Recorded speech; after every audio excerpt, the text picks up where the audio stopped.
Welcome to my channel మన ఇంటి వంట.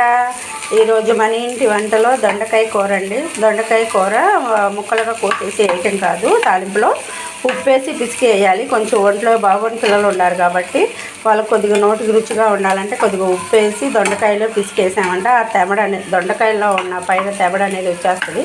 మనం పిసికి వేయటాన పిల్లలకు కూడా కొద్దిగా నోటికి రుచిగా ఉంటుంది.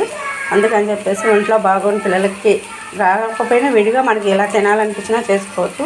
ఎక్కువ శాతం దొండకాయలు కోసేసి వేసుకుంటాం. మేమైతే మటుకి ఉప్పులో పిసికే వేస్తామండి. ప్రతి బీరకాయ కానీ పొట్లకాయ కానీ దొండకాయ కానీ ఉప్పులో పిసికి తప్పకుండా వేస్తాం మేము, ఏ కూర అయినా సరే. వీటిలో ఈ మూడిట్లో అట్లా అలవాటు అయిపోయింది పిల్లలకి కానీ మా అందరికి కానీ చాలా బాగుంటుందండి. ఉప్పులో పిసికేసాక మనం ఉల్లిపాయలు తాలింపు వేస్తాం కదా, ఆ తాలింపులో ఉల్లిపాయ తాలింపులో ఈ దొండకాయ ముక్కలు పిసికేసామంటే చాలా బాగుంటుంది.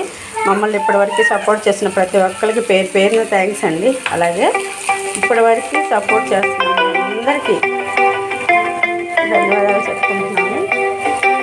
అలాగే ముందుకు కూడా తీసుకెళ్తారని ఆశీర్వదిస్తారని